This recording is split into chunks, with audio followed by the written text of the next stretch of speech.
ओडिशा समेत राज्यर विभिन्न जदि आम देखा ताले विभिन्न राज्य में आंचलिक दलर पल्ला भारी अच्छी आंचलिक दलगुड़ी टक्कर दे पाना जातीय दल क्षेत्रीय दल को हटेबार क्षमता एबे भी जातीय राजनीति में नाही। भुवनेश्वर आयोजित संवाद और कनक न्यूज वार्षिक उत्सव में जोगदे एभली मत रखिंट वरिष्ठ सांबादिक तथा राजनीतिक समीक्षक पुण्य प्रसून बाजपेयी। से कहते पूर्व योग्य व्यक्ति को सम्मान मिलुला एबे अनुगत को मिलुछि पदवी। 2014 पर देशर संघीय व्यवस्था विपन्न होइछि।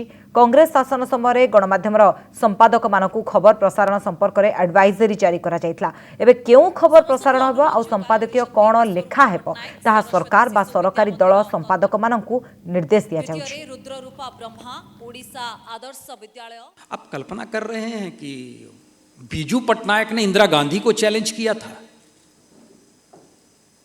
अध्यक्ष पद को लेकर 1969, और जब कामराज प्लान आया था तो इंदिरा गांधी के साथ बीजू पटनायक खड़े थे, और उसके बाद बीजू पटनायक ने अपनी उत्कल कांग्रेस बना ली थी।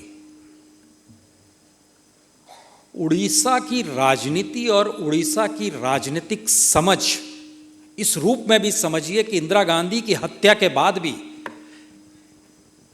समूचे देश में कांग्रेस की लहर और 400 से ज्यादा सीट, लेकिन बीजू पटनायक चुनाव नहीं हारे थे।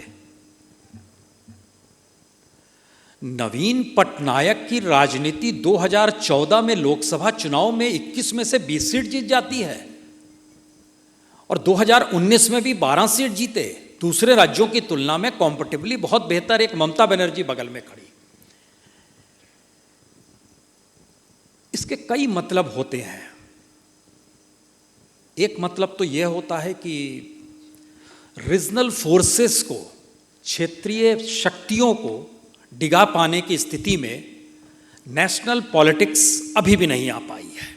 हमने बड़े अखबारों में काम किया है, जनसत्ता में किया है, संडे ऑब्जर्वर में किया है, संडे मेल में किया है, लोकमत समाचार में किया है। एक अलग से चाणक्य भोपाल से निकालते थे जब टेलीविज़न का युग नहीं शुरू हुआ था, फिर बाद में टेलीविज़न में आ गए।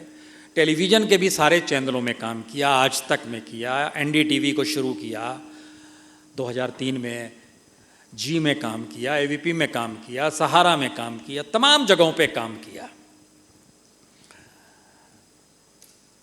उस समय कुछ कम परिस्थितियां थी जो प्रभावित करती थी। मौजूदा वक्त में प्रभावित होकर ही परिस्थिति की शुरुआत होती है। यानी किसे पद पर बैठाना है, सामने बैठे हुए 10 लोगों में से हमें इनके इंटेलेक्चुअलिज्म को नहीं देखना है, हमें देखना है कि कौन हमारे साथ भक्ति भाव के साथ खड़ा है और कौन हमारे लिए लड़ सकता है। वो पद कोई भी हो सकता है। कांग्रेस के दौर में एडवाइजरी दी जाती थी। एडवाइजरी का मतलब होता है कि जैसे देखिए तेलंगाना बन रहा है, वहां की हिंसा को ना दिखाइएगा तो ठीक है, बाकी आपके विवेक पर छोड़ते हैं, लेकिन हिंसा नहीं दिखाइए तो अच्छा है। भरतपुर में दंगे हो गए हैं, मत दिखाइएगा तो अच्छा है। यह संपादकों के लिए एक एडवाइजरी होती थी, जिसकी संपादक का विवेक जैसा काम करे वो करता था। अब एडवाइजरी नहीं होती है। पहले निर्देश होता था, एक कदम आगे बढ़ गए, फिर पता चला कि दरअसल एडिटर ही गवर्नमेंट हो गई। वही बताने लगे कि आज आपको इस पे आर्टिकल्स आने हैं आपके अखबार में, और आने वाले वक्त में आपको इस पे बहस करनी है न्यूज़ चैनलों में, आपका जो प्राइम टाइम होगा इसके हिसाब से चलेगा। कल्पना कर रहे हैं आप?